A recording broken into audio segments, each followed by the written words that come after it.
Pop గాయకులు Badshah, honey Singh మధ్య శత్రుత్వం అందరికీ తెలిసిందే. ర్యాపర్లు ఒకరికొకరు ఎదురు పడితే భగ్గుమని మండిపోతారు. శత్రువుల్లా సలసలా కాగిపోతారు. ఇద్దరు ప్రముఖ రాపర్లు తమ మ్యూజిక్ ఆల్బమ్లపైన సెటైర్లు వేసుకుంటారు. ఒకరితో ఒకరు విభేదిస్తారు. పబ్లిక్ ప్లాట్ఫామ్లపై తమ బంధం, సంఘర్షణ గురించి బహిరంగంగా మాట్లాడుకుంటారు. ఇటీవల బాద్షా అంతర్జాతీయ గాయని దువా లిపానుద్దేశిస్తూ చేసిన ట్వీట్తో అందరి దృష్టిని ఆకర్షించాడు. దీనికి ప్రతిస్పందిస్తూ యోయో వ్యంగ్యంగా స్పందించాడు. అటుపై అభిమానులు రెండుగా చీలి ఒకరిపై ఒకరు విరుచుకుపడ్డారు. ఇది సోషల్ మీడియాలో మొదలైంది. దువా లిపాతో ఏదైనా మ్యూజిక్ ట్రాక్లు నిర్మిస్తున్నారా అని నెటిజన్ ప్రశ్నించగా, ఆమె దువా లిపాతో పిల్లలను కనడం కంటే మంచిది అని బాద్షా అన్నాడు.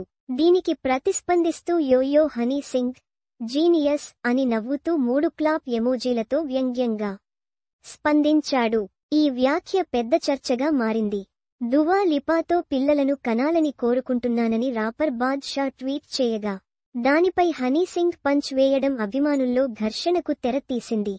తనకు ఎదురైన అవమానాలకు ప్రతిస్పందనగా బాద్షా ఎదురుదాడి చేస్తూ, మనం నిజంగా ఆరాధించే స్త్రీకి ఇవ్వగల అత్యంత అందమైన అభినందనలలో ఒకటి ఆమె మీ పిల్లలకు తల్లి కావాలని కోరుకోవడం. నా ఉద్దేశం సరే, ఇప్పుడు మీ ఉద్దేశాలు బయటపడ్డాయి అని బాద్షా ఆవేశంగా వ్యాఖ్యానించాడు. నిజానికి బాద్షా, యోయో హనీ సింగ్ మధ్య కొన్నేళ్లుగా వివాదాలు కొనసాగుతున్నాయి.